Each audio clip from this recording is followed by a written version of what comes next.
Selanjutnya kita memasuki acara inti, yaitu kajian parenting yang akan disampaikan oleh Ibu Dr. Aisyah Dahlan CHT. Namun sebelum kita dengarkan materi, saya akan membacakan biografi singkat dari beliau. Beliau adalah lulusan dari SMA Islam Al-Azhar Sisingamangaraja, Jakarta, lulus sarjana kedokteran di Fakultas Kedokteran Universitas Hasanuddin Makassar, dan program profesi dokter di Fakultas Kedokteran Universitas Gadjah Mada, Yogyakarta. Drugs Abuse Counselor Training di Rumah Pengasih Kuala Lumpur, Malaysia, dan beliau memperoleh Certified Clinical Hypnotherapist Scientific EEG dan Clinical Hypnotherapist di Adi W. Gunawan Institute Mind of Technology, Surabaya. Dan pekerjaan beliau selain sebagai trainer program MBS, sekarang adalah menjabat sebagai Ketua Asosiasi Rehabilitasi Narkoba Indonesia atau AIRI, dan juga penasehat Unit Narkoba Rumah Sakit Bayangkara, Lemdikpol, Jakarta. Dan penghargaan terakhir yang beliau dapatkan pada tahun 2018 adalah sebagai Perempuan Inspiratif di Indonesia dari Organisasi Aksi Solidaritas Era Kabinet Kerja atau OASE. Demikian biografi singkat Dr. Aisyah Dahlan, CHT. Baiklah para hadirin, selanjutnya acara inti yaitu kajian parenting yang akan disampaikan oleh Dr. Aisyah Dahlan, CHT dengan tema Dampak Psikologis Pembelajaran Daring untuk Anak dan Orang Tua. Kepada yang terhormat Ibu Dr. Aisyah Dahlan, CHT, kami persilahkan. Baik, terima kasih Ibu Naomi. Jazakillah khairan kasiran. Sudah diperkenalkan ya. Baik. Bismillahirrahmanirrahim. Assalamualaikum warahmatullahi wabarakatuh. Waalaikumsalam warahmatullahi wabarakatuh. Alhamdulillahirabbil alamin. Wassalatu wassalamu ala asyrafil anbiya'i wa mursalin wa ala alihi wa sahbihi ajmain, amma ba'du. Yang saya hormati Bapak Agus Santosa, Kepala SMP Islam Al-Azhar 41. Seandainya belum hadir, nanti titip salam pada beliau ya. Dan Bapak Ibu Guru SMP Islam Al-Azhar 41. Kemudian Bapak Fajrin Agustian. Terima kasih Pak tadi sambutannya, keren. Dan Ibu Yani Harahap, Ketua Jami'iyah beserta pengurus Jami'iyah, dan ayah bunda, sahabat-sahabat semua yang hadir hari ini ya, alhamdulillah. Saya kalau diundang Al-Azhar tuh deg-degan karena ingat masa lalu. Jadi saya di Al-Azhar bukan di SMA saja, SMP juga Al-Azhar. Cuman baru satu Al-Azhar pada saat itu di Sisingamangaraja. Jadi kalau saya dengar kata Al-Azhar itu langsung memori indahnya di SMP SMA tuh keluar ya, alhamdulillah. Baik, terima kasih hari ini panitia mengamanahkan kami untuk membahas dampak psikologis pembelajaran daring untuk anak dan orang tua ya. Namun sebelumnya saya memberikan apresiasi yang tinggi sekali untuk SMP Islam Al-Azhar 41. Insya Allah nanti ya semakin banyak siswa-siswanya ya Pak Fajrin insya Allah, dan juga semakin dipercaya oleh masyarakat sekitar ya, dan seluruh Indonesia harusnya ya insya Allah ya.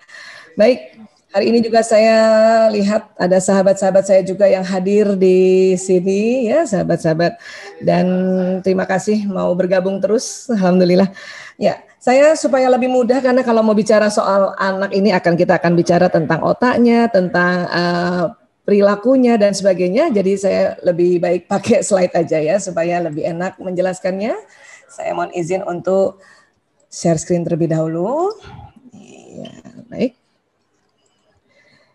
Sebentar saya setting. Ya, baik. Dampak psikologis pembelajaran daring untuk anak dan orang tua ya. Tapi tadi Ananda Nabila sudah bilang ya bahwa pembelajaran daring itu memang awalnya kaget, tapi sekarang alhamdulillah sudah mulai beradaptasi ya. Itu keren loh pengakuan anak-anak ya. Dan terima kasih juga tadi Ananda Alisa telah membacakan Quran, Masya Allah qiraatnya bagus banget ya. Masih SMP loh ya. Alhamdulillah. Baik, jadi kalau kita akan bicara tentang dampak psikologis, maka kita akan bicara tentang sebetulnya apa yang disebut emosi ya. Namun sebelumnya kita pengantar terlebih dahulu ya. Jadi ada penyebab anak jenuh dalam belajar jarak jauh, dan ini disepakati sudah se-Indonesia bahkan sedunia ya. Mau yang dari PAUD, TK, SD, SMP, SMA, bahkan yang kuliah ya. Apa sih yang membuat dia jenuh? Ya. Satu, mendapat banyak tugas di hari libur. Nah ini. Jadi kalau tugas saja dia tetap mau terima. Cuman kalau tugasnya di hari libur, wah itu udah langsung otaknya itu menolak. Otaknya tuh denial. Maka ini yang penting juga kita sepakati bersama sekolah untuk kalau memberi tugas tentu lebih baik di hari-hari belajar mereka. Ya. Kemudian apalagi murid terlalu lama mengikuti pembelajaran online lebih dari 6 jam ini sangat berat. Ya. Kenapa? Karena buat murid-murid yang ada yang istilah kita wataknya ekstrovert, dia membutuhkan energi dari teman-temannya. Ya. Sementara kalau di rumah ya kan dia sendiri. Memang ada bundanya, bahkan mungkin kalau masih kerja dari rumah ada ayahnya, ada adiknya. Tetapi ya mereka bukan peer-nya, bukan teman sebayanya. Jadi anak ini membutuhkan energi. Dan belajar online itu lebih capek. Jangan salah, ya. Saya juga memberikan seminar online kayak gini atau memberikan kajian online itu lebih capek sebetulnya. Walaupun enak banget di dekat kamar saya, enak banget. Tapi lebih capek. Kenapa? Tidak ada bantuan energi dari teman sekitar. Ya, jadi ini yang harus difahami. Ya. Kemudian apa lagi? Peralatan gawai yang bermasalah dan sinyal hilang timbul. Ini berat banget ini. Tadi pagi saya dikirimkan oleh sepupu saya berita tentang anak SMA bunuh diri minum racun di Makassar ya, di Goa, gara-gara sinyalnya buruk di tempat dia dan tugas terus-terus nambah. Jadi dia depresi dan akhirnya ya minum racun.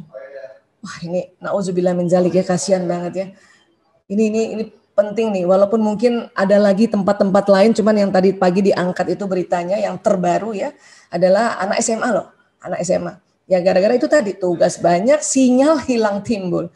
Ya, kadang-kadang kita nggak tahu ya sinyalnya sekarang hilang-hilang timbul. Karena saya juga makanya mengapa sering ada backup dari teman untuk minta ikut hadir juga di dalam Zoom meeting ini supaya kalau sinyal saya drop mati maka saya pakai HP-nya atau pakai gadgetnya Mbak Nining sebagai backupnya ya. Nah ini.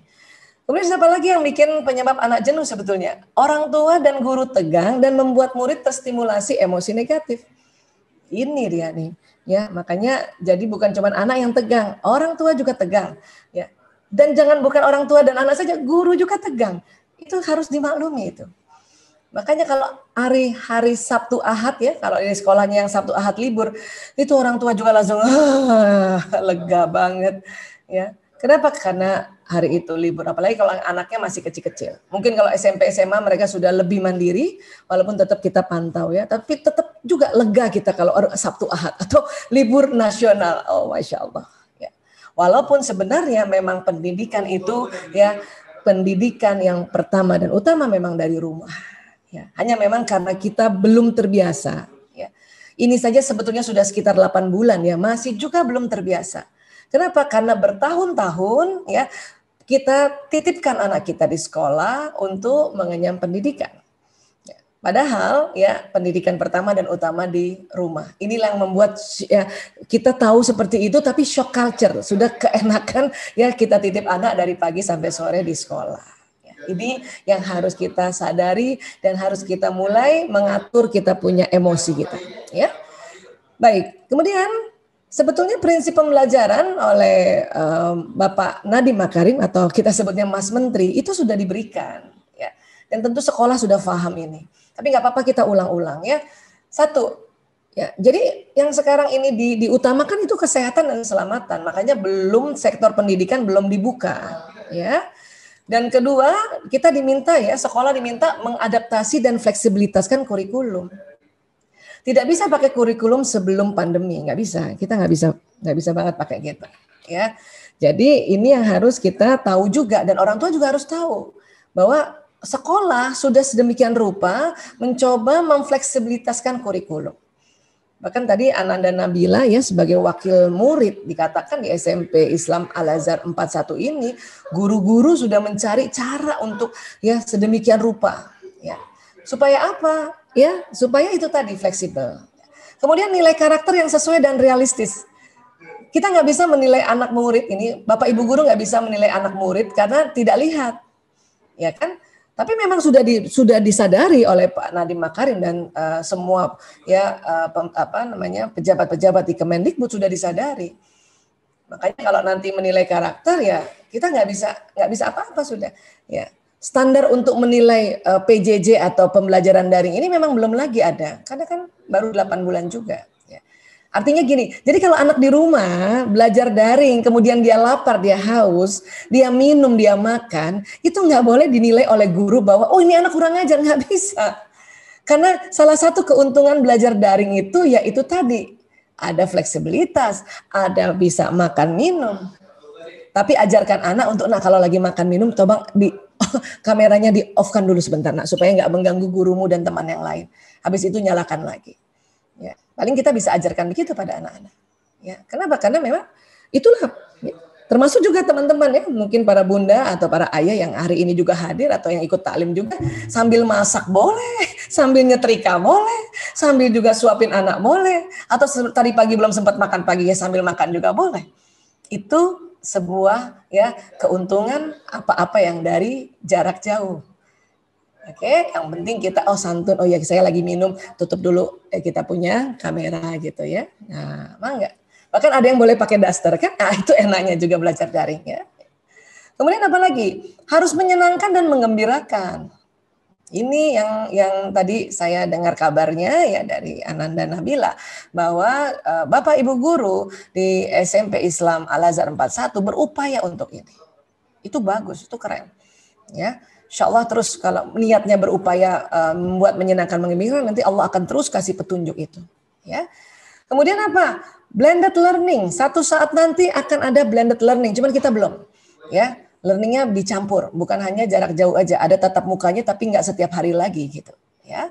Dan tentu menurut Pak Nadiem ya kita memang melibatkan orang tua. Ya, ini sudah kesepakatan nasional. Bahkan jangan salah internasional juga ada seperti ini. Ya, nggak mungkin kita Indonesia ya tidak mengacu pada negara yang duluan ya terjadi pandemi seperti ini. Oke, nah blended learning apa sih Bu Aisyah? Itu tadi face to face learning dan online learning. Beberapa negara sudah pakai ini. Ya, misalnya di Korea Selatan, ya Korea Selatan sudah dipakai. Tapi itu tadi mereka sekolahnya nggak setiap hari dan nggak bisa lagi dari pagi sampai sore, cuman separuh aja, separuh hari nanti ganti-gantian. Selebihnya di rumah nanti dia pakai juga online learning. Ya. Di Thailand juga sudah mulai, ya kita cari tetangga-tetangga yang serumpun dulu ya. Kemudian di Cina memang sudah duluan ya, tapi pernah juga tutup lagi barang 4 hari, 5 hari karena naik lagi. Kemudian blended learning lagi. Dan ada beberapa sekolah dia pakai partisi seperti ini sebagai wujud upaya ikhtiarnya ya dari pencegahan penularan ya. Dan di kantinnya mereka pakai ya seperti ini penting juga barangkali buat inspirasi kita nanti seandainya di SMP Islam Al-Azhar 41 mulai buka, mungkin kantinnya harus diginikan nih ya. Dan anak sekolah nih TK dan SD di sana supaya dia social distancing dipakaikan topi yang kemudian nanti dikasih kasih jarak ini 1,5 meter kanan 1,5 meter kiri. Jadi mereka kalau ini terasa ketemu itu berarti sudah kurang dari 1 meter ya mereka jauhi lagi. Ini juga upaya-upaya ini inspirasi-inspirasi ikhtiar-ikhtiar mereka. Kok bisa ya Bu Aisyah dia pakai gini? Ya karena mereka punya inspiringnya atau inspirasinya dari mana? Dari topinya si kaisarnya gitu ya. Kan begini nih. Ya, ide itu muncul dari pengalaman kan, apa yang pernah kita lihat ya. Dan tidak hanya kertas, ada yang mungkin yang TK-nya ini pakai balon yang ringan supaya untuk menjaga jarak. Karena kan anak-anak ini kan karena dia masih juga kecil ya, kemudian pikiran sadarnya juga belum berkembang sebagaimana mestinya, yang adanya bawah sadar sehingga kalau dia happy ketemu temennya, pasti berpelukan dan sebagainya. Ya. Nah kita belum lagi seperti ini, ya. Kita masih yang di rumah. Oke, dan bukan hanya di Indonesia loh, beberapa negara masih juga pakai seperti ini. Atau bahkan ada beberapa negara, beberapa teman-teman juga cerita sama saya di Jerman kah, di Spanyol, itu mereka kembali lagi online learning total. Ya. Dan ini adalah sesuatu yang membuat itu orang tua tegang ya kalau sudah di rumah lagi, waduh. Nah, yang jadi sebab akibat adalah kalau orang tua tegang, anak pun tegang, itu sudah diteliti. Ya. Kok gitu Bu Aisyah? Iya, nanti kita belajar lebih dalam lagi ya. Jadi gimana ya, kita harusnya membuat diri kita rileks saja, tenang aja. Kenapa sih? Emang kenapa? Kenapa Bunda harus terburu-buru? Kenapa kita terlalu kasih target mereka? Padahal secara nasional saja Pak Nadiem sudah bilang, ya fleksibilitaskan kurikulum, ya menilainya yang realistis. Saya juga masih punya anak-anak yang sekolah online, bahkan ada yang kuliah online, ya. Karena kan saya punya anak 5, 4 laki-laki, 1 perempuan. Nah itu saya belajar juga terus-terusan sampai sekarang saya belajar, ya.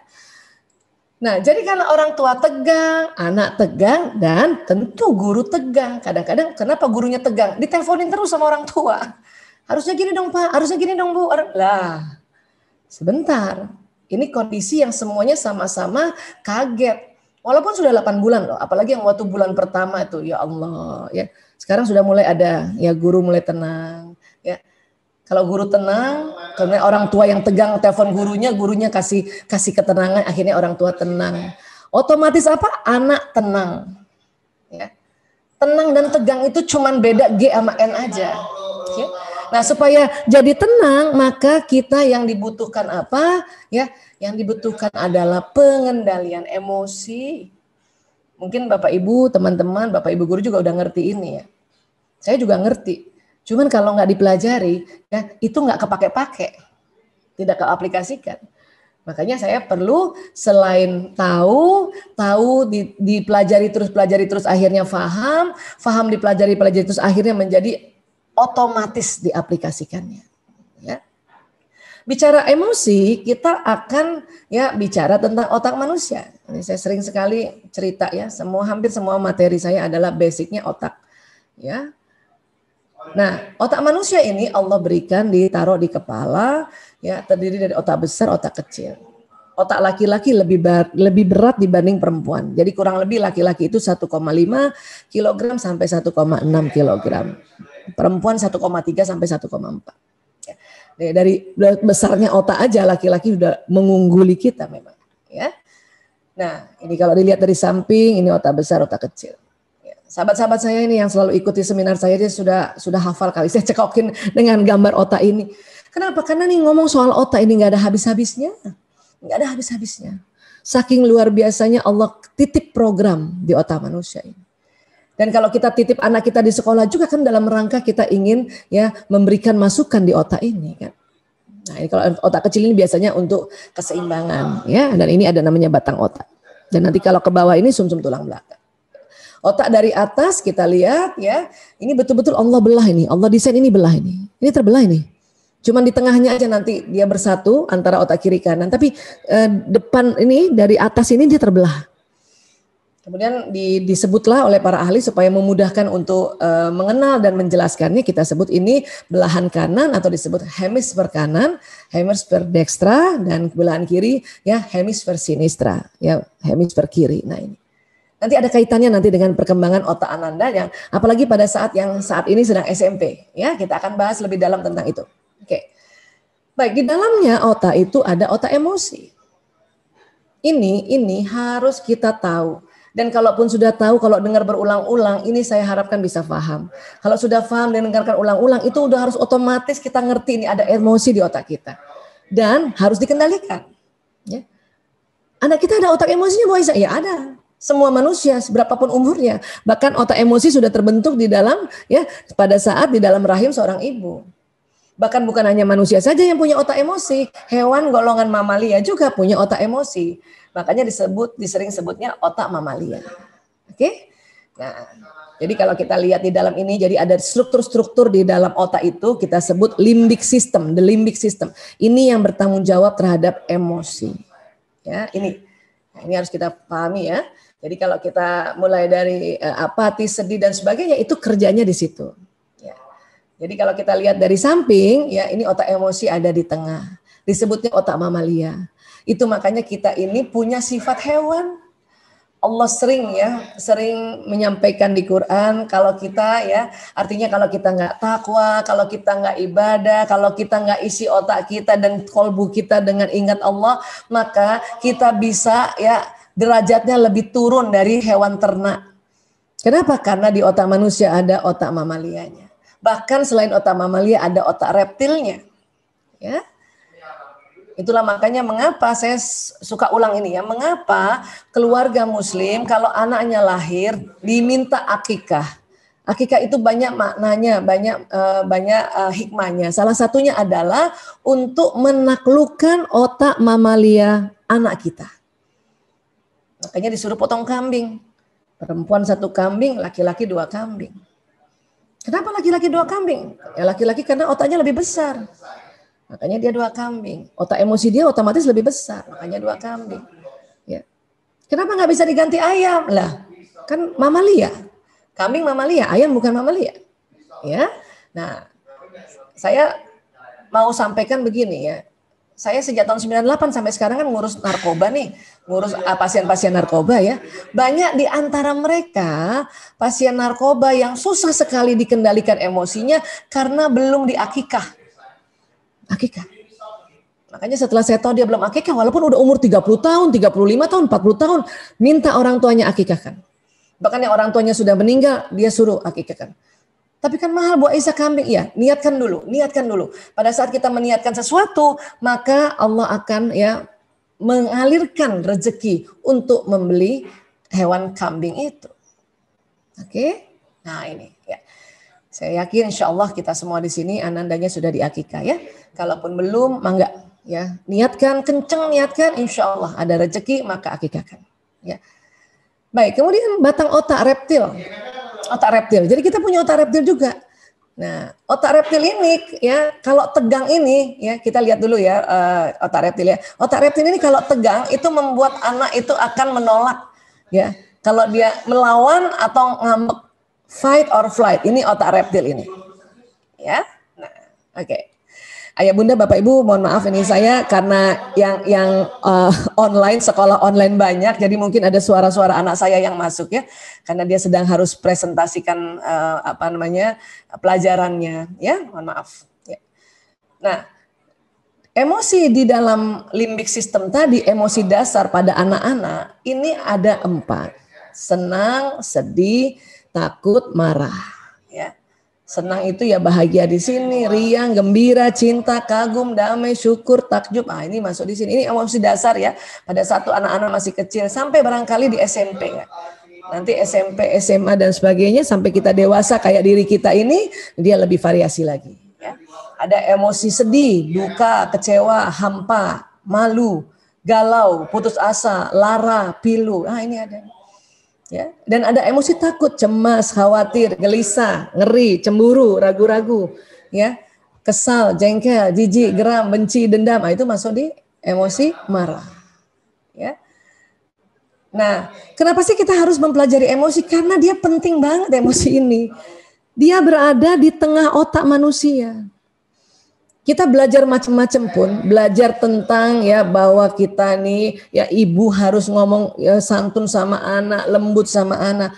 Anak-anak juga belajar bahwa dia harus menghormati orang tua dan sebagainya. Ilmu pesan itu akan masuk di otak di depan sini, prefrontal cortex. Tapi kalau otak emosi dan batang otaknya tegang, ya ilmu itu terblokir sementara. Kalau dia tegang emosinya ini, otak mamalia dan batang reptil tegang, maka anak kadang lupa bahwa dia harus santun, dia harus patuh, dia harus hormat, dia harus bakti pada orang tuanya. Itulah makanya mengapa dalam rangka kan kita bicara psikologis ya. Ya, psikologis itu berarti kita bicara otak ini. Makanya teman-teman psikolog ini dia mendalami sekali bagaimana teknik merilekskan otak limbik dan otak reptil. Kita boleh nggak belajar? Oh boleh. Hanya memang nanti yang lebih dalam yaitu teman-teman psikolog. Ya, oke ya. Nah baik. Sekarang ya, anak bosan. Boleh nggak Bu Aisyah anak bosan? Boleh dong. Kenapa? Emang bosan Bunda. Yang tadi saya sudah dari awal udah bilang kan, nggak ada temennya. Nggak ada temennya.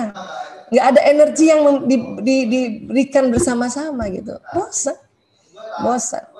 Ya. Untungnya juga mereka generasi digital. Ya. Kalau enggak, wah lebih berat lagi. Ya. Saya sendiri untuk bisa seminar online kayak begini setiap hari itu butuh waktu untuk beradaptasi. Awalnya saya bosan. Kenapa? Saya bukan generasi digital, saya generasi X. Saya lebih senang baca buku. Kata anak-anak, ngapain Bu baca buku, pakai e-book aja. Saya bilang nggak kelihatan lah e-book. Ibu zaman buku. Zaman buku cerita, zaman novel, ya. Kalaupun ada video apa dulu yang tebel, Betamax ya judulnya ya. Nah itu, ya. Barangkali teman-teman, ibu-ibu ada yang pernah mengalami itu gitu. Tapi anak-anak sekarang ya Allah, untungnya dia generasi digital, pas wabah ya untungnya juga digital seperti ini, Zoom kayak seperti ini sudah ditemukan sebelum wabah. Jadi kalau anak bosan, ya wajar aja. Bunda, aku bosan. Ya, Umi, aku bosan. Ibu, aku bosan. Nggak apa-apa Bun, kalau anak ngomong kayak gitu nggak apa-apa. Kita dengerin aja. Ya. Dengerin aja. Kenapa? Karena anak dia cuma minta orang tua mau paham bahwa dia bosan. Nggak usah juga kita tergopoh-gopoh telepon gurunya. Pak Guru gimana sih nih anak-anak bosan? Harus ciptakan lagi dong pelajaran yang mengembirakan. Teman-teman, para bunda, ya para ayah, itu nggak mudah menciptakan pelajaran dengan gaya di digital gini, dengan kemampuan juga para bapak ibu guru yang berbeda, dan bahkan mungkin banyak bapak ibu guru yang generasinya bukan generasi milenial kayak saya gitu ya, itu nggak mudah. Jadi anak tuh bukan minta kita orang tua lapor ke guru bahwa disuruh ya belajarnya harus gembira, bukan. Dia cuma mau orang tuanya dengerin, saya bosan. Saya juga anak-anak juga gitu. Anak saya yang bungsu yang perempuan juga kelas 10. Ya. Yang nomor 4 kelas 12. Yang nomor 3 lagi kuliah di kedokteran. Nomor 4 koas di kedokteran juga. Yang pertama sudah dokter. Itu juga bosen. Jadi kalau dia bosen saya iya aja. Iya nak, ibu juga bosen. Nah kalau perlu pro. Ya, ayo kita minum kopi aja yuk. Atau kita bikin coklat susu. Atau kita masak pisang goreng. Udah gitu aja. Kenapa? Karena salah satu yang bisa membuat bosan ini berlalu adalah makan dengan senang atau istirahat. Ya. Nah, ini. Jadi batang otak ini ya, ayah bunda dan bapak ibu guru, ini batang otak nih ya. Ini kalau tegang, dia akan melawan atau menghindar. Fight or flight, serang atau kabur. Ya. Sebetulnya untuk apa sih batang otak Allah ciptakan? Ini untuk lindungi kita dari serangan bahaya dari luar. Kalau misalnya kita dicopet kah, diserang maling kah, atau diserang binatang buas, itu yang bekerja. Tapi kondisi pandemi kita ini semua, batang otak kita juga tegang, ketakutan, kekhawatiran tinggi. Sama anak juga. Ya. Anak juga mikir sampai kapan gue begini nih. Tapi sebagian anak senang malah. Aduh Bu, aku nanti kalau udah sekolah beneran nih, aku susah lagi nih beradaptasi. Saya bilang sama anak saya, tenang aja nak, ada saatnya itu. Nggak usah pikirin sekarang. Pikirin sekarang udah tegang duluan. Ngapain? Ya, kenapa? Ini sekali lagi saya kasih lihat ya. Kalau ini tegang duluan, maka ilmu yang sebanyak apapun di otak kita itu lupa, terblokir sementara. Sering-sering juga kita bunda, para ayah bunda, pada siapapun yang rajin taklim, itu bisa lupa kalau ini tegang. Ya, oke, lebih baik kita bagaimana caranya untuk rilekskan ya. Kalau kita sudah dewasa kayak gini, sudah lebih variasi emosinya. Ya. Bu Esa kok kayak tangga ya? Iya, ini ternyata setelah diteliti oleh David Hawkins, ternyata itu setiap emosi itu ada gelombang frekuensinya. Dan waktu dipetakan, ditaruh, kok kayak tangga? Orang-orang juga kaget sendiri, kok kayak tangga ya? Dan emosi inilah kalau di dalam Islam itu yang disebut nafs, hawa nafs. Emosi nggak semuanya negatif, ada yang positif. Nafsu juga begitu, nggak semuanya negatif, ada yang positif, yaitu nafsu mutmainnah. Dan ini semua ada di otak kita. Ya. Dan naik turun, naik, kadang turun, naik, kadang turun, naik, kadang turun. Kadang naik terus jumping ke bawah, cuk kesedih ya. Kayak orang roller coaster gitu, udah seneng-seneng ya, udah sering denger taklim gitu ya. Cuk jatuh ketakut. Gara-gara apa? Gara-gara diumumkan lagi bahwa PSBB ketat dan tidak lagi 2 minggu. Ya, bisa-bisa ya 1 bulan. Oh, itu bisa loh. Lagi tenang-tenang gini, lagi damai, juduk jatuh ke sini gitu. Ya. Tetapi ini wajar banget. Artinya kalau orang tua tegang wajar. Orang tua marah wajar. Orang tua mau buru-buru nih, ayo cepetan, ayo bangun. Udah mulai nih, ya wajar aja. Orang tua cemas wajar. Orang tua sedih wajar. Apati, ini udah mulai hati-hati. Sedih masih wajar, apati ini adalah rasa putus asa. Aduh, saya putus asa deh jadi orang tua kayak gini deh. Susah banget ngurus anak. Terereng, hati-hati tuh. Udah apati. Kalau terus-terusan maka masuk ke bawah namanya depresi. Itulah yang nanti bisa bunuh diri. Termasuk anak-anak. Termasuk itulah yang tadi pagi diberitakan di Goa itu. Di Goa Makassar. Anak SMA kali udah mulai takut. Tugasnya banyak ya. Sinyal susah. Mungkin dia gak bisa juga hubungi gurunya. Karena namanya juga sinyal susah. Ya kan? Atau mungkin sudah hubungin gurunya gak percaya. Ada kan guru-guru kayak gitu juga. Gak percaya. Pasti kamu bohong sinyalnya. Ya Allah. Ya. Lama-lama ya karena takut dia sedih. Lama-lama sedih, dia apati, merasa gak berguna. Gue gak berguna deh jadi murid. Mati langsung depresi. Astagfirullahaladzim, na'udzubillah min dzalik. Ya. Jadi please kita harus pahami bahwa anak juga punya ini. Apalagi yang sudah SMP sudah lebih variasi. Ya. Terus kalau kita ke bawah, tadi Bu Aisyah bilang wajar. Iya. Hanya yang diminta oleh Allah, walaupun ini wajar, Allah minta cepat-cepat naik ke atas. Dan emosi ini gak pernah hilang, gak bisa hilang. Ya Allah, hilangkan takutku, gak bisa hilang. Yang benar ya Allah, angkat takutku ya Allah. Ya Allah, angkat cemasku ya Allah. Ya Allah, angkat marahku ya Allah. Jadi bisanya diangkat. Makanya istilahnya move on. Move on. Udah senang, udah nerima. Ya Allah, saya sudah terima ya Allah. Memang anak-anak kembali ke rumah ya Allah. Sayalah yang ibunya, pendidik pertama dan utama. Udah senang. Besok pas mau ulangan, lihat anak gak belajar, jatuh ke sini lagi dubrak, marah, kesel, jengkel. Kamu gimana sih? Udah. Itu juga wajar. Lumrah. Ya. Maka cepat-cepat naik ke atas lagi.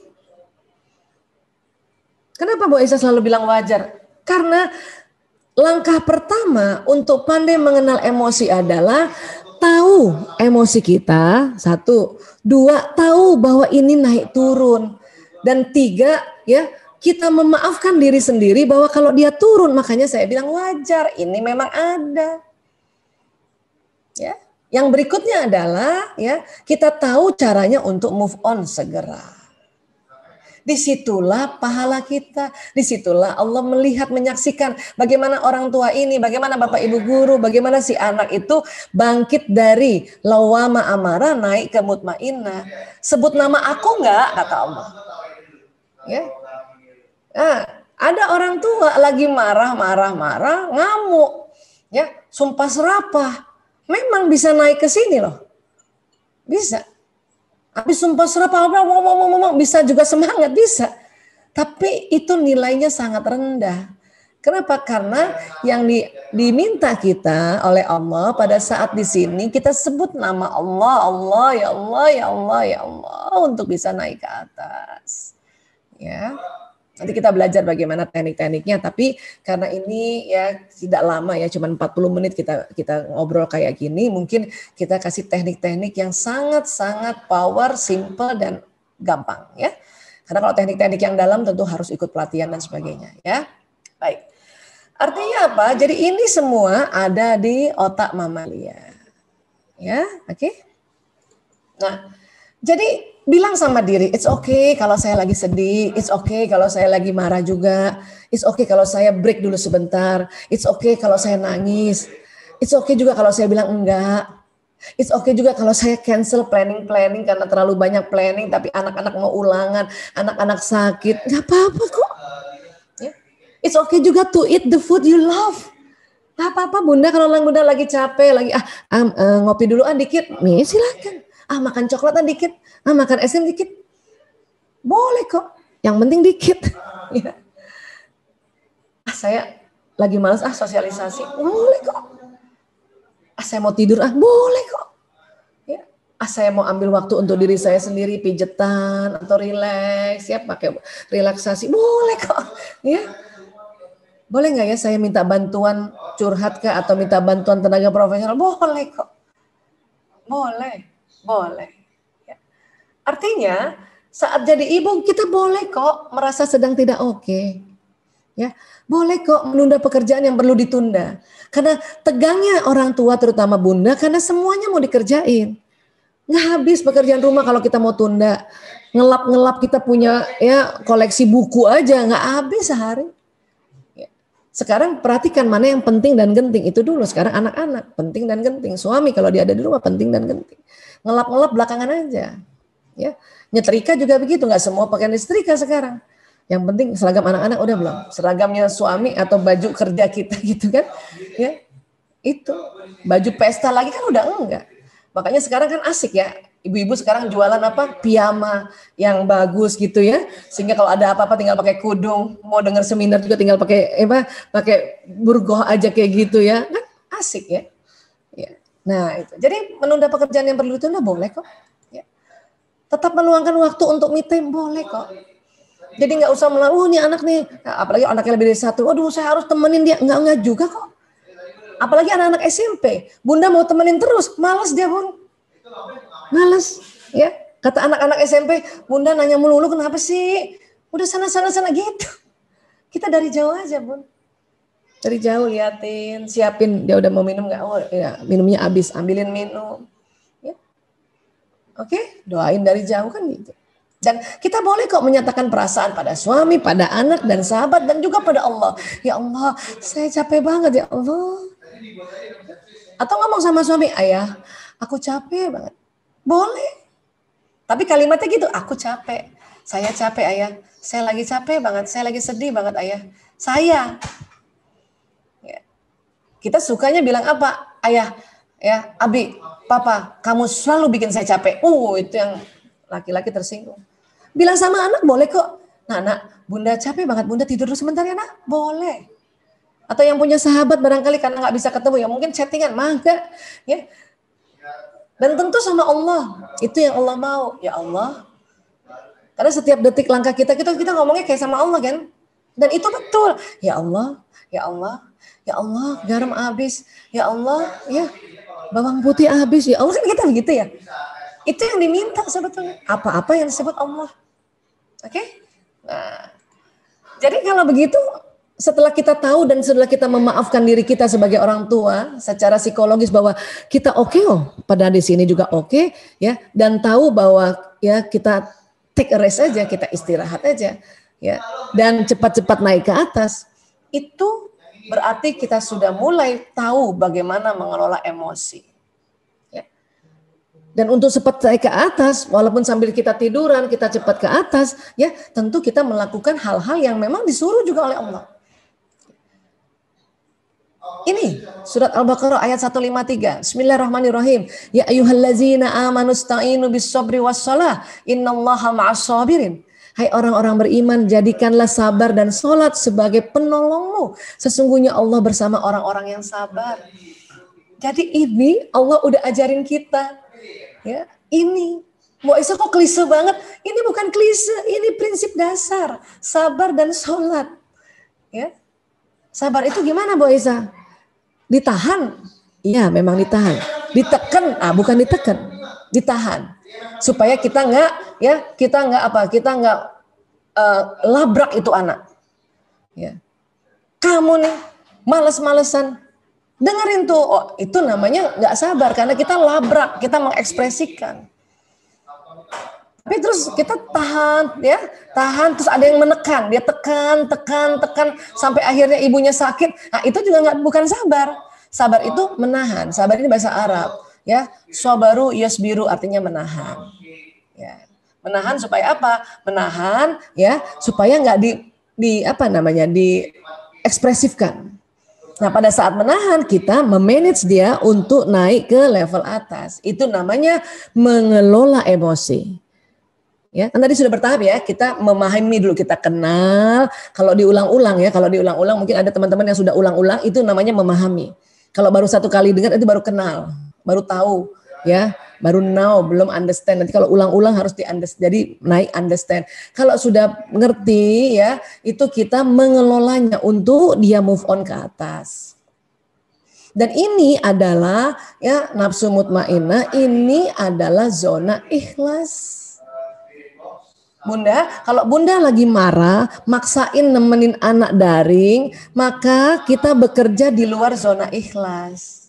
Banyak kerugiannya. Ya. Jadi gimana Bu Aisyah? Saya pagi-pagi nggak tahu lagi kesel banget, kenapa ya? Mungkin bapaknya juga yang bikin kayak gitu kan gitu ya. Maka Bunda tenang dulu, duduk ya. Kalau bisa rebahan sedikit atau misalnya nyender aja gitu, naikkan dulu ke atas. Minimal sampai semangat. Pada saat semangat barulah nemenin anak. Oke? Ya, kalau bisa lagi supaya sampai ke pencerahan, yaitu apa? Ya, sholat dan baca Quran. Itu makanya tadi dikatakan sholat, ya, sabar dan sholat penolongmu. Dia untuk naik ke atas. Tapi kalau sholatnya buru-buru juga, mungkin kalau lagi kesel ya, sholatnya buru-buru, naik juga, tapi cuma sampai sombong. Makanya habis sholat sombong. Maka mumpung di rumah, mumpung lagi nggak banyak ya kegiatan di luar, mumpung kaki kita ditahan untuk nggak setiap hari ke mall, ya mumpung kaki kita juga ditahan untuk nggak selalu keluar-keluar, maka sholatnya harus tumaknina. Agar apa? Dia naik ke atas. Sholat sunnahnya lakukan. Agar apa? Dia naik ke atas. Ya, baca Quran dengan artinya bisa sampai di pencerahan. Ya, inilah energinya positif. Ya, oke. Terus apa lagi Bu Aisyah? Napas dalam, tarik napas panjang-panjang. Saya aja lagi kerja begini, terus anak-anak karena online dan ruangan kita ya agak terbuka ya, kedengaran suara-suaranya, saya tarik nafas saja. Kenapa? Masa saya mau tahan mereka untuk tidak bicara? Ya, kan kasihan. Makanya saya cuma minta maaf saja sama ya teman-teman yang mengikuti Zoom kalau mendengarkan suara-suara. Tarik nafas. Terus apa lagi? Ta'awuz. Ya, a'udzubillahi minasyaitonirrajim. Ya, Nabi bersabda, sungguh saya mengetahui satu kalimat jika dibaca oleh orang ini marahnya akan reda. Jika dia membaca a'udzubillahi minasyaitonirrajim, aku berlindung pada Allah dari setan yang terkutuk. Ya, di Quran dikatakan setan itu suka ganggu 4 arah, depan, belakang, kanan, kiri. Maka ta'awuznya 4 kali ya Bun. Ya. Terus apa lagi? Istighfar. Waduh, ini kuncian kita nih, dari kecil kita istighfar ya. Dan itu sudah tepat. Kalau Bunda selama ini istighfar sudah tepat. Ya. Kalau perlu perbanyak dan rutinkan. Ya, Nabi bersabda, siapa saja rutin membaca istighfar, maka Allah akan memberikan solusi atas setiap kesulitannya. Penyelesaian bagi setiap permasalahannya, dan dia akan memberinya rezeki dari jalan tak terduga. Istighfar itu fadilahnya banyak. Kita ambil satu hadis saja udah 3. Dan ini harus masuk di otak nih. Buat teman-teman yang sudah berkali-kali dengar, masuk di otak. Ya. Jadi kalau kita menganggap kondisi saat ini sulit, belajar daring ini sulit, ya, maka disuruh rutin baca istighfar. Astagfirullahaladzim, astagfirullahaladzim, astagfirullahaladzim. Ya, rutin itu bukan hanya karena setiap hari ya, diperbanyak itu juga rutin namanya. Ya. Kalau kita anggap sekarang ini masalah, maka kita disuruh rutin baca istighfar. Karena Allah memberikan penyelesaian bagi setiap permasalahan. Dan kalau kita anggap juga rezeki kita ini ya terhambat, kita disuruh baca istighfar, rutin baca istighfar. Rezeki ini bukan hanya uang ya, termasuk rezeki ilmu. Saat ini mungkin banyak orang tua menganggap, nggak efektif nih belajar daring. Terus mau apa? Mau kena COVID rame-rame di sekolah? Mau apa? Ya. Memang kalau kita nggak kerja di kesehatan, kita tuh menganggap COVID itu nggak ada. Ya, tapi kami karena kami adalah bekerja di kesehatan, kami lihat setiap hari, ya setiap hari lihat. Makanya kalau dibuka sektor pendidikan itu adalah tempat resiko tinggi untuk penularan. Indonesia belum bisa seperti di luar negeri yang orangnya nggak terlalu banyak kayak kita. Makanya kalau kita anggap rezeki ilmu anak ini dengan daring nggak efektif, istighfar aja Bunda, istighfar, astagfirullahaladzim. Kemudian mohon pada Allah, kenapa? Karena Allah yang maha memberikan ilmu. Dan anak dapat ilmunya itu bukan hanya dari daring. Dia akan dapat ilmunya dari apa? Pada saat dia bermain, pada saat dia baca buku, pada saat dia nonton film, itu dapat ilmu dari situ, doain aja makanya. Istighfar. Gitu, ya. Bahkan kalau ilmu yang diberikan di daring itu sebetulnya baru hanya sampai informasi. Baru tahu saja. Pendalamannya pada saat dia rileks, santai-santai. Ya, dan kita harus doa nih. Sebagai ibu, kita minta mendoakan. Kita doakan anak kita, ya Allah, tambahkan ilmunya anakku ya Allah. Tinggikan kecerdasannya ya Allah. Anak-anak juga doanya gitu kan, Rabbi zidni ilman warzuqni fahman. Saya ingat sekali dulu waktu SMP dan SMA kita ikrar seperti itu kan. Sebelumnya raditu billahi rabbah wa bil islami dina wa bil muhammadin nabiyya wa rasulah wa bil qur'ani imama wa hakama. Atau ada yang mengatakan wa bil qur'ani imama wa hukmah. Ya, baru masuk tuh raditu billahi rabbah. Ya kan, masuk kita Rabbi zidni ilman warzuqni fahman. Nah, itu. Ya. Jadi kan Allah yang memberikan rezeki. Saya juga sama anak-anak, apalagi ada yang mau ujian nih kelas 12. Saya bilang, nak, ya pelajaran itu cuma masuk di ilmu depan. Kamu harus kenal emosimu ya, nak ya. Caranya kendalikan emosi dan batang otak, tarik nafas, nak. Ya, kalau perlu senderan. Kan pada tegang nih kalau lagi gurunya ngajar atau lagi ujian, senderan, nak, senderan. Tarik nafas, nak, istighfar, nak. Ajarin anak-anak. Ya. Dan yang memberikan ilmu itu Allah ya, nak ya. Makanya sebut Allah ya, doa. Selain doa habis itu apa? Ya, zikir. Ya Fattah, ya Fattah, ya Fattah. Duhai yang maha pembuka. Ya Alimul, ya Alim. Duhai yang maha pemberi ilmu. Nah, saya suka ajarin anak-anak ya, tambahin ya Alimul ghaib wa syahada. Ya, duhai yang punya ilmu gaib dan syahada. Ilmu yang tak terlihat dan ilmu yang terlihat. Ya. Sebut juga ya Rasyid, yang maha cerdas, yang maha cerdas. Jadi kita ajarkan anak juga, tapi kan anak-anak kalau zikirnya nggak bisa banyak kan, saya suruh bilang pokoknya ya Fattah 7 kali, ya Alim 7 kali ya nak, ya. Kemudian ya Rasyid 7 kali nak. Kenapa? Dia akan menstimulasi otak kanan kirimu nak. Ya. Oke Bu. Nah itu bedanya kalau anak kita sekolah di sekolah Islam ya dengan sekolah yang tidak mendalami atau tidak memberikan waktu pelajaran agama lebih dalam. Ya, tidak ada dituntun untuk berikrar pagi-pagi. Ya. Itu bedanya di situ nanti. Bersyukur aja kita sekolah Islam ya, alhamdulillah di Al-Azhar ini. Ya. Dan kata Profesor David Hawkins, getaran magnet energi di bawah 200 Hz menyebabkan seseorang mudah terserang penyakit, dan jika frekuensi energi di atas 200 maka dia senantiasa sehat. 200 itu terdiri dari semangat ya, semangat, acceptance, bersyukur, damai, pencerahan ya. Bahkan kalau kata Prof. David Hawkins, di dunia ini dia telah melihat orang yang mempunyai frekuensi positif 700 Hz sampai 1000, maka kekebalan tubuh dan vitalitasnya sangat tinggi. Ini yang kita perlu sekarang, kekebalan tubuh kita dan vitalitas. Jadi kalau kita ada di pencerahan ya, makanya kekebalannya naik dan kita bisa kerja banyak hal. 24 jam itu, jadinya keren banget. Makanya salah satu cara untuk sampai ke pencerahan adalah baca Quran dan artinya. Itu mujarab banget. Ya, apalagi sholat tumanina. Apalagi ya baca buku-buku motivasi. Apalagi ya dengarkan tausiah terserah dari siapapun guru-guru kita. Ya. Makanya bikin para bunda terlebih ya sehari minimal 1 kali. Untung sekarang apa-apa ada di gadget kita. Udah dengar. Saya juga setiap malam pasti dengar dari siapapun guru-guru kita. Dengar lagi. Ya, oke. Jadi sampai sini dulu kita akan buka sesi tanya jawab dulu ya Bu Naomi sehingga nanti mungkin kita perdalam lagi. Oke? Ya, baik, terima kasih. Mudah-mudahan ini kita bisa pahami dulu tentang mengenali, memahami emosi dan pengendalian emosi. Sehingga ini dulu goalnya. Kekebalan tubuh naik dan vitalitas juga kita sangat tinggi. Dan kita tenang, anak ikut tenang. Oke ya. Baik, terima kasih. Saya kembalikan ke Ibu Naomi. Wabillahi taufiq wal hidayah. Assalamualaikum warahmatullahi wabarakatuh. Baik Ayah Bunda, bagi yang ingin bertanya silakan angkat tangan di kolom chat atau silakan langsung bertanya menyebutkan nama Ayah Bunda.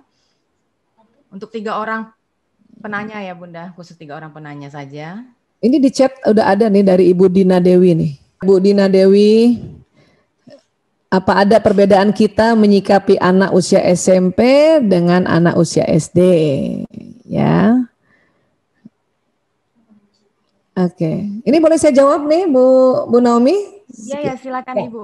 Ya kita ini ya, soalnya waktu jalan terus ini ya. Baik. Ya. Memang SMP dan SD ini ada sangat banyak perbedaannya ya para bunda ya, terutama bunda nih kan tanya ya. Kalau SD tentu anak-anak SD ini anak-anak yang bawah sadarnya atau otak bawah sadarnya masih sangat-sangat ya terbuka, sehingga ya kalau kita sebagai orang tua, sebagai figur otoritas, dia sangat dipatuhi. Termasuk juga guru. Guru juga figur otoritas dan sangat dipatuhi ya. Tapi kalau anak-anak SMP ya, coba saya kasih ini aja deh, lewat pakai screen aja boleh ya. Ya. Kalau SMP ini ya, sebentar saya share aja sekalian ya. Nah, SMP ini kan sudah mulai akil balik ya. Bahkan kelas 5 SD atau 6 SD ya akil balik. Ya. Tapi harus tahu nih, akil balik dalam Islam ini ada perbedaan nanti di dalam kondisi sekarang ya. Apa? Akil ini kan adalah kedewasaan mental, balik ini adalah kedewasaan fisik. Ya. Nah, di sekarang ini era sekarang ya, mulai milenial ini, kenapa balik dan akil tidak berjalan bersamaan gitu. Jadi anak-anak kelas 6 SD ya, mulai 6 SD atau 5 SD, 6 SD yang sudah mimpi basah kayak yang laki-laki atau perempuannya menstruasi, itu sudah balik. Tapi akilnya itu belum lagi berjalan bersamaan. Ya. Makanya balik ini dipengaruhi oleh nutrisi soalnya. Kan sekarang nutrisinya kan bagus ya. Sejak kecil ibunya ngasih nutrisi yang bagus. Sehingga ya ini umur 9 sampai 12 tahun sudah balik, sudah mulai menstruasi atau sudah mulai ya mimpi basah gitu. Kalau akalnya ini, akal ini kan kedewasaan mental ya. Ini baru di umur 22-24. Jadi milenial sekarang, anak-anak kita sekarang ini yang Z kan dan yang yang alpha ini maju dia, baliknya maju, akilnya mundur.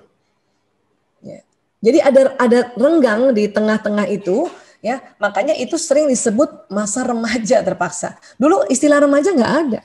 Akhir abad 19 baru ada remaja. Kenapa? Karena itu tadi ya awal abad 20 ya, karena baliknya maju, akilnya mundur gitu. Kalau zaman kita ya mungkin yang zaman kayak saya generasi X itu antara balik dan akil itu dia hampir bersamaan. Ya, saya mens itu kan kelas 2 SMP. Kelas 2 SMP itu sekitar 14 tahun. Ya, mungkin akil saya itu mungkin pas 17 tahun. Jadi dia nggak terlalu jauh gitu. Ya, kedewasaan mental kita itu kan saya ingat sekali waktu saya SMP Al-Azhar itu kami, maaf ya, jamiah tuh nggak seperti jamiah sekarang. Jamiah zaman kami dulu itu nggak seperti care-nya jamiah sekarang. Kita dilepas, bikin acara dilepas. Ya. Makanya kita kedewasaan mental di SMP itu sudah mulai terbentuk juga. Makanya akil balik pada zaman kita dulu yang generasi X ya itu bisa bersamaan. Tapi sekarang dia baliknya duluan, akilnya belakangan. Makanya ada istilahnya remaja. Ya, remaja. Makanya kalau anak kita yang usia berapa sekarang? 10 sampai 13 tahun disebutnya remaja dini. 14 sampai 18 tahun disebut remaja tengah. Ya, kemudian 19 sampai 21 tahun ini remaja lanjut. Jadi remaja ini masa peralihan pertumbuhan dan perkembangan masa kanak-kanak menjadi dewasa.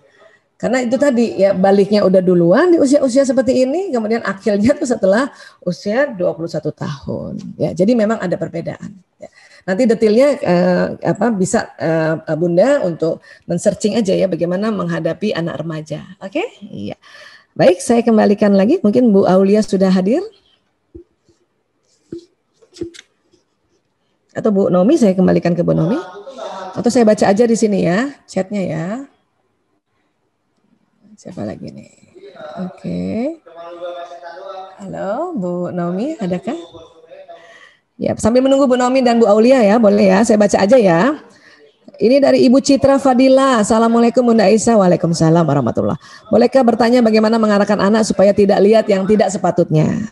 Oke, kita tambahin aja dulu ya dari siapa ini? Style Livi 2017. Assalamualaikum Bu Aisyah. Waalaikumsalam. Saya Ica ya. Izin bertanya bagaimana caranya meredam amarah terutama anak-anak jika ia membantah atau tidak mau nurut. Kemudian jika ingin konsul lebih lanjut, Dokter Aisyah harus kemana? Oh ya, Masya Allah. Ya, satu lagi ya, ini siapa? Ini Bunda ya, Rizky Hayatin. Assalamualaikum Mbak Aisyah, waalaikumsalam. Anak saya si bungsu kelas 1 SD tidak mau belajar dengan saya. Dia lebih suka belajar dengan kakaknya. Padahal dengan kakaknya banyak bercanda. Bagaimana menyikapinya Bu? Ya, baik Bunda ya. Ini sekalian ya saya jawabnya ya. Jadi anak-anak itu kan tadi kita udah bilang ya bahwa kita semua ada batang otak. Kalau batang otak tegang, berarti dia akan fight or flight. Dia serang atau dia nggak mau, ngambek. Jadi kalau Ananda nggak mau belajar sama Bunda, berarti dia tegang sama Bunda. Terus gimana Bu Aisyah? Nah, tadi kan kita udah belajar dari awal. Kalau anak tegang itu, korelasinya tuh sebetulnya dari karena kita bundanya tegang, orang tuanya tegang. Maka kita bikin relax dulu Bunda. Bikin aja relax ya. Relax. Dan harusnya bersyukur. Anak lebih senang diajarin kakaknya, bersyukur dong. Kenapa? Karena mereka kan akan terjadi hubungan yang baik. Tapi bercanda terus Bu Aisyah, nggak apa-apa Bun. Sekarang nih kalau nggak banyak bercanda, itu nggak enak. Batang otak tambah tegang. Terus mau kemana? Anak-anak keluar nggak boleh. Ketemu temennya susah, nggak boleh. Ya, satu-satunya sama kakaknya. Tapi bercanda terus, biarin. Otak ini, ilmu otak, kalau semakin kita bercanda, semakin masuk. Makanya saya kalau ngasih seminar nggak mau tegang-tegang, ya nggak bakal masuk. Senang-senang aja, bercanda aja. Habis itu dia belajar baru berapa menit udah ketawa lagi, nggak apa-apa Bunda. Belajar sambil ketawa itu masuk di otak. Apalagi masih kelas 1 SD, dia otak bawah sadarnya masih sangat terbuka. Ya, semakin rileks, semakin senang, semakin gembira, otak ini makin menyerap bagian depan ini. Kenapa? Karena batang otak rileks, otak mamalia rileks, maka otak ya pelajaran yang dia pelajari walaupun cuma beberapa halaman itu dia langsung masuk. Bu Aisyah, anak saya nggak konsentrasi, kan ada yang kayak gitu ya. Ntar dulu nih, ibu maksud ibu konsentrasi apa nih? Anak ibu umur berapa? Ya, itu Bu Aisyah 1 SD. Umur berapa tuh 1 SD tuh? Ya, 7 tahun. Terus selama ini ibu anaknya belajarnya berapa menit? 15 menit Bu Aisyah. Dia menurut saya dia nggak konsentrasi cuma 15 menit. Wah, ya. Emang ibu maunya berapa menit anak-anak konsentrasi? Harusnya 1 jam dong minimal. What? Berarti kita harus belajar bagaimana apa maksudnya konsentrasi. Ya. Konsentrasi itu adalah kita ya berupaya untuk memperhatikan apa yang di depan. Dan harus tahu juga tenggang waktunya. Tenggang waktu konsentrasi itu sesuai umur. Sesuai umur. Maksudnya Bu Aisyah, ya, sesuai umur dimasukkan ke menit. Anak 7 tahun, konsentrasinya itu 7 menit. Kalau dia udah 15 menit, itu udah keren banget Bunda. Nanti dia makin umur, misalnya 8 tahun, dia 8 menit. 9 tahun, 9 menit. 10 tahun, 10 menit. Sampai nanti usia 15 tahun, 15 menit. Selebihnya di atas itu, paling sampai ke kita ini ya, paling lama 30 menit sampai 40 menit. Makanya kenapa presentasi yang pas itu yang 40 menit aja. Selebihnya kita ngobrol-ngobrol aja kayak gini. Gitu ya. Jadi harus paham ya tentang masalah fase-fase pertumbuhan. Ya belum lagi tadi masa remaja ya. Terus supaya dia nggak melihat yang tidak patut gimana? Nah, Bunda harus lihat harus klasifikasi dulu yang maksudnya tidak patut yang mana. Ya. Anak orang berciuman, orang pelukan, punten, hubungan intim, yang mana? Mulai yang mana? Klasifikasikan dulu, ya. Nggak boleh dia lihat orang gandengan sama ciuman. Ya, film-film dia nggak boleh lihat. Ya itu terserah Bunda. Bunda punya klasifikasi apa? Kalau saya agak susah tuh mensortir film yang dia tidak gandengan atau tidak pelukan atau tidak ciuman, apalagi film barat. Film anak-anak dari barat saja itu udah jadi ada di setiap scene. Jadi gimana Bu Aisyah? Maka saya mencoba untuk mensiasatinya dengan menjelaskan dari kecil, ya. Nah, itu kalau kita lihat video orang gandengan atau dipeluk dan itu bukan muhrimnya atau itu orang lain, ya, anak perempuan bukan dipeluk sama ayahnya, bukan dipeluk oleh saudaranya gitu ya, oleh orang lain, itu kalau di Islam itu dilarang, Nak. Oh gitu, iya. Kenapa? Ya karena memang dilarang, karena banyak bahayanya. Paling kita gitu. Hanya Nak, kalau di luar negeri itu kan agamanya tidak mayoritas Islam. Jadi kita paham ya perbedaan kita ya. Oh iya, oke. Itu harus dimasukin sejak kecil. Sehingga ya kalau satu ketika anak lihat seperti itu, walaupun kita berupaya ya di rumah nggak boleh lihat kayak gini, tapi kan di luar sana bisa aja dia lihat. Ya kan? Maka anak sudah punya ilmu bahwa oh ya itu dia beda konsep sama kita. Dia beda konsep itu. Orang yang bukan suami istri, bukan muhrim, ciuman, itu beda konsep itu. Itu lebih gampang dikasih tahu kayak gitu, ya. Nah, memang kalau kita minta supaya dia tidak melihat umurnya belum saatnya, belum akil balik, dia belum melihat maaf adegan hubungan intim. Nah, itu juga kita mencoba jelaskan dulu. Satu, kedua baru kita ya sortir dia punya film dan sebagainya. Tetapi sekarang ya agak sulit karena apa? Karena memang balihnya mereka dia maju ya. Maju. Ya. Oke, jadi yang penting sampaikan dengan senang hati, sampaikan dengan tenang, dan nggak cuma satu kali ya. Karena banyak orang tua menganggap saya udah kasih tahu anak-anak tentang ini bahayanya film begini-begini, tapi baru satu kali. Yang namanya pendidikan itu adalah berulang kali supaya apa? Sambungan di otak itu akan menjadi lebih kuat dan akhirnya lebih paham.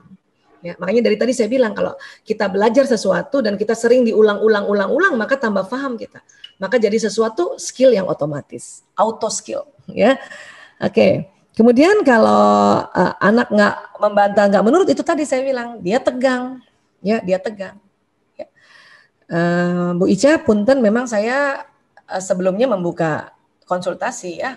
Namun karena dia pandemi, tempat praktek kami tidak menerima orang luar.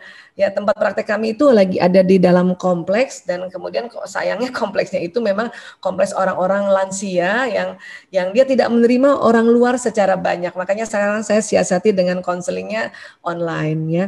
Nah, cuman karena konseling lama, makanya konseling online-nya juga udah penuh, maka nanti kita coba bantu ya. Bantu dengan konseling via WA dulu.